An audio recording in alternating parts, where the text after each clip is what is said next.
حبيبي welcome to Algeria.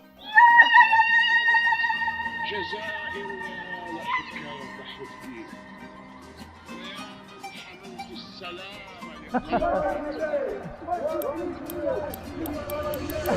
Welcome to Algeria. حاليا احنا برأس القصبة، حاليا هاي ابواب القصبة، سوق قديم يشبه الاسواق البغدادية القديمة. خلونا نكتشف السوية، تعالوا.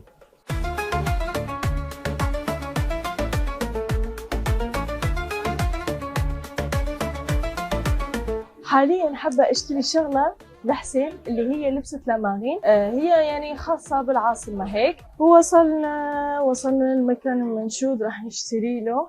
هاي هي لبسة لامارين. هذا؟ اي هاي هي، بس انا راح البسك الازرق والطاقية مالتهم. ليش صغيرة لو انا راسي كبير؟ يمكن انا راسي كبير. كله من وراء ابوي، ظل يقول لي كبر راسك كبر راسك، كبرت راسي لما بعد ما تدخلها. حسين هذا اساسي كمان لازم تشتري. نحوس كرسي، شو يسمون هذا التخته؟ اعطيني الطابور، يعطيني طابوري. طابوري. تخيل احنا نسميها تخته. تخته 10 hours later. اشترينا مروحه واشترينا لبسه، ما راح نشوف. وريهم مروحتك. هاي المروحه. اوه زين، واشترينا لبسه بحريه، ما راح اراويكم اياها هسه، راح اراويكم اياها بالبوست على الانستغرام. تابعوا على الانستغرام تشوفوها ان شاء الله باكر. كلش تعاملهم حلو وما شاء الله على الجزائريين. وواحد من اخواننا كان موجود بالعراق، قال لي انا كنت بالعراق، هيك بكل فخر قال انا كنت جيت بالعراق.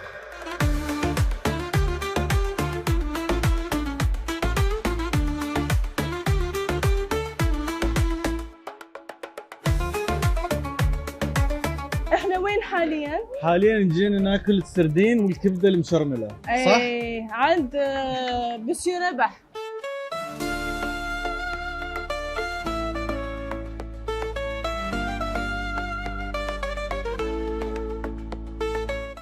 وهذا قرنيط. قرنيط فول. حسين هذا القرنيط بنين ترى. قرن ابيض؟ لا قرنيط اخطبوط. اول مره اشوف حياتي اخطبوط.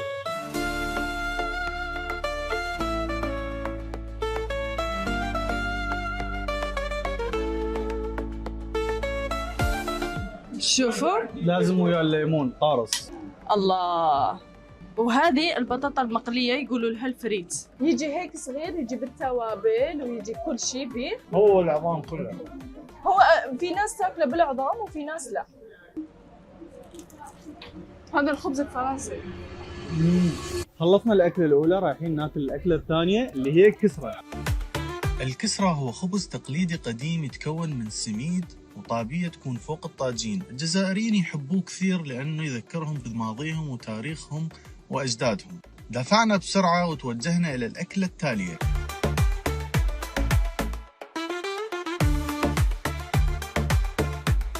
هذا هو الحايك. الحايك الجزائري مع خيط الروح. حبيبي welcome to Algeria.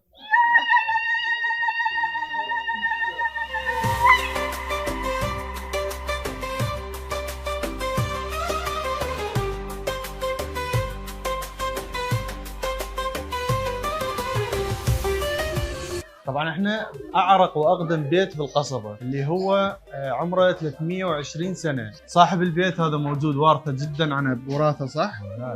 فهو حب انه بالنهار يخليه معلم سياحي، تجي الناس تزوره تشوف الاشياء القديمه، وبالليل هو ساكن فيه يعني يقفله. حنايا الدار هذه ساكنين عايشين فيها، والعمر ديالها الدار هذه عندها 3 قرون و24 عام. رممناها خليناها في الدوريجين تاعها. الناس يجون لهنايا يقولوا لي الزوار، يقولوا لي مازال فيها ريحه زمان. هذا البيع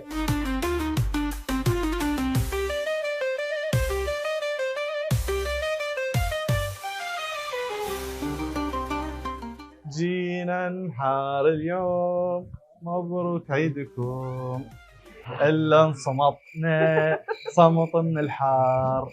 الحراره هنا الف، وهذه البطانيه لابسها الا تلبسها فريده، الا تلبسها تبين جزائري.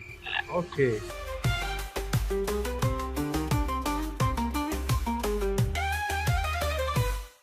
مرحبا بكم بالجزائر. طبعا درجة الحرارة ما سولت لكم، الرطوبة جدا عالية.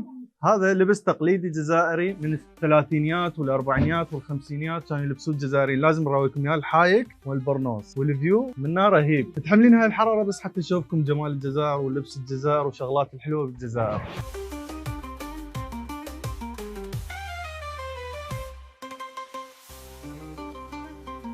خلصنا من البيت الأثري وتوجهنا لأقرب مكان يبيع آيس كريم بهالحر، وكانت جدا منعشة. وزرنا مقهى وشربنا الشاي الجزائري والتقطنا صور، وفجأة وبدون سابق إنذار ما جاي استوعب، استوعبوني مطر بالصيف.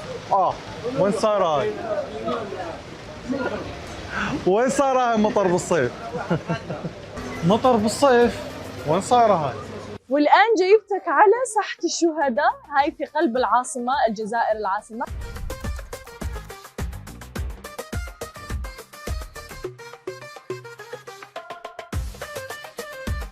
تخيل سعر المحجوبة الوحدة 5000 يعني بالدولار. هسه يلا تقدر تجربوا المحجوبة على هيج قاعدة وهيج جو بحر. حارة وبنينة 9 من 10، ما اقدر اعطيها 10 لان اكو اكلات اطيب منها.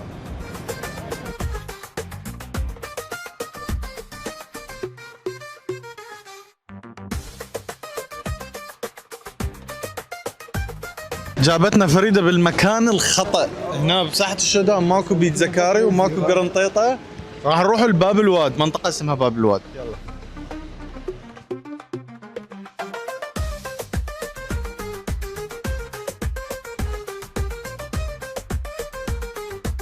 واحد زوج ثلاثة. مرحبا بكم في الجزائر. هاي القرنطيطة طبعا يمكن بس حمص وماء، مو؟ حمص وماء وطريقة نشوي. هاي القرنطيطة وهاي الموكا، الكوكا. تخيلوا ذني كلهن 40 سنت، بالعراقي 500 دينار اثنيناتهم. الله يبارك. جبنا القرنطيطة بعد ما شنو تعبنا ودورنا، يعني ما حصلنا لأن ما نندل بالضبط، فراح نجرب هسه القرنطيطة. طبعا هي عادية يعني حمص مسوينها بطريقة شوي وصمون، بس أنا أحب الحمص يعني حبيتها. هذه الكوكا بالزاف شفتها بالفيديوهات، بس ورق وصلصة ما حبيت. ننطيها 4 من 10 يعني مال واحد جوعان ومضطر عليها. هاي القهوة الجزائرية، أنا صار لي 10 أيام هنا يوميا أشرب 3 4 فشارب يمكن 60 70 وحدة. كلش حبيتها، سعرها 30 دينار يعني سنت واحد تخيلوا. فالله يديم النعم عليكم الجزائريين.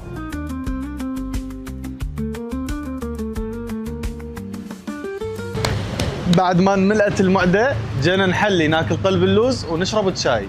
ويلكم. هذا قلب اللوز وهذا المقروط. هذا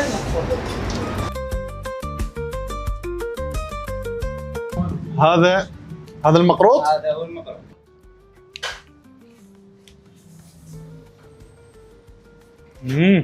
هذا لاتاي الرغوة. لاتاي تيميموت. هذا الصحراوي. اوه شوفوا الرغوة جايز. واو. هذا اول شيء لازم تشرب الرغوة. مليح. انبطن ما تقدر. واو. هسه تجربة قلب اللوز. ربما كوبا اتى. جاي الحاجة؟ حاجة عجيب معك اقسم لكم بالله. هاي الحلفة مال فريدة من تتعصب. اقسم لك بالله. قلت لها وين احنا في فيلم الرسالة. اقسم لكم بالله هذا اطيب حلويات اكلتها من دخلت الجزائر لحد هاي اللحظة. دبلي كوبا اتيه مع قلب اللوز. هذا رقاوة.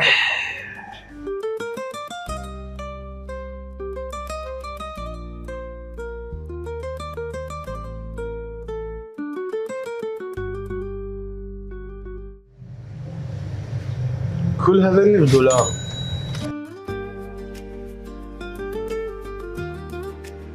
جينا ناكل البيتزا الكاري، هاي اشهر اكله موجوده بالجزائر، متوفره بكل مكان وكل منطقه.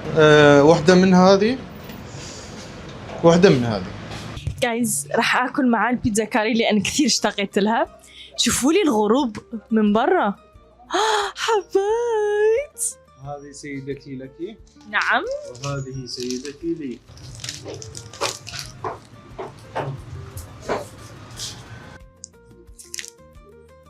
وش هي؟ طيبة بس باردة، ما أحب الأكل البارد. كان قلت لي سخن لك اياها ترى. عضيتها. بيتزا كوري 8 من 10 لأنه باردة، لو كانت حارة كان طايفة 9 من 10. هاي. الأكل الشعبي الجزائري قليل بيه لحم ودجاج، مو مثل العراقي. العراقي تلقى الأكل الشعبي كله دجاج وزيت ولحم بحيث تسمن، يعني كرش يطلع لك. هنا لا، الاكل تحسه صحي، بس هم مشكلتهم ياكلون هواي حلويات، تلقى اغلبهم عندهم السكر. اي والله صح، والله صح. الحلويات متوفره بشكل جنوني بالجزائر، بس طيبه لهذا طيبه. اي اعرف، ماكو ريوق، اكو بس حلويات. هاي القطعه الثانيه. حسين عم ياكل على هذا المنظر، شوفوا لي المنظر. الجزائر حلوه وين ما تروح. شابه. أنا نجي من كل حبيبي من العراق حسين، نقول له مرحبا وسهلا بك في الجزائر بلدك الثاني. أنا نقول تحية كبيرة الشعب العراقي، قريب شعب واحد، الجزائر، شعب الجزائر وشعب العراقي. صار الليل تعبنا وجربنا هواي أكلات وانتفخنا وشبعنا، وأكلات حبيناها وأكلات شبه حبيناها. جايز خليني أقول لكم شغلة، إحنا حاليا منطقة بالجزائر البيضاء، قلب العاصمة. قلب العاصمة، الأجواء تموت، حابين نقعد أكثر ونصور لكم أكثر بس تعبنا جايز، لازم نروح للبيت لأن بكرة عندنا فيديو ثاني راح نصوره إن شاء الله. اليوم الثاني البارحة ملأت المعدة ما قدرنا نكمل. اليوم الثاني راح نجرب المشاوي اللي هو الدجاج المحمر والمشاوي الجزائرية. الكبدة. شوفوا جايز احنا مع المشاوي ضروري الحار، ضروري مع الكسرة. هذه الكسرة اللي هو الخبز التقليدي. شوفوا الدجاج طريقة الشوي تاعو كيفاش. جايز خليني اقول لكم شغلة، انه انا رحت لكذا بلد ولكن مستحيل نفس طريقة الشوي.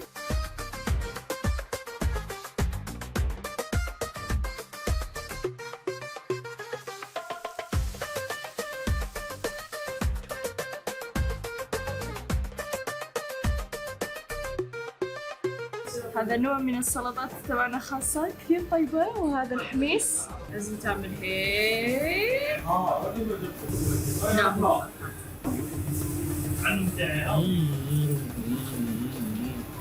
حار. اي مو حار. حتى مي اللي سال وخطية. Guys, you do like this.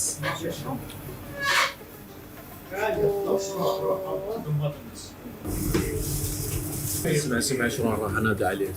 ابو العيد. شوية زيتون، هذا خاص بمنطقة جيجي. الله. عرفت ايش ناديت لك؟ وش ناديتك؟ ضلعي. ضلعي، هذا الضلع اللي يحمي القلب. انت ضلعي يعني. شكرا. سؤال، تفضل. شلون تخلون الدجاج ما يكون به الزفرة الزاهرة؟ السر اول حاجة يكون بطريقة التحضير تاعو. طريقة التحضير، طريقة تحضير الدجاج، فاش نغسلو، فاش نطيب. كيفاش دير هذا الامر؟ سر المهنة. غسلو بالماء يزيد. الدجاج ايش قد يبقى في داخل التتبيلة؟ ساعة احنا نتبله يوم كامل للمعلومة. ساعة ونص. حطوا يطيب ما شاء الله عليك، الله يرزقك. طلعنا من المطعم ما اخذوا منه الحساب لان ما قبلوا من نعرفوا بها اجنبي يقول لهم معناها انه اي واحد غريب عن البلد يسمى اجنبي حتى ما تبلشون تعلقون. يعني مو ايطالي. ما اخذوا منه الحساب، قال له روح حسابك واصل، وجو راح يجري ورانا واعطانا البطيخ. شوفوا جايز جاب لنا هذه العلبه واحنا من عندنا ليك. شكرا جزيلا. هذا المطعم اسمه مطعم الشمس جاي في دار البيضاء. على ربي يخدم. هذا الفيديو بالقناة الجديدة. القناة الجديدة يحتاج لها دعم منكم حتى نستمر، لأنه قناتنا ديك انحضرت تقريبا من كل شيء، فبلشنا بقناة جديدة. يا ريت انه تقدرون تعبنا وتدعمونا دعم حلو، لأنه احنا نستحق وبدنا نتعب ونصور شغلات حلوة. الدولة اللي نزورها نبينها شكل حلو، بلدنا وبلد فريدة بلد واحد ان شاء الله، بس بدنا نحاول نطلع كل شيء جميل وبيرفكت، فنستحق الدعم. خلونا لايك واشتراك وباي باي.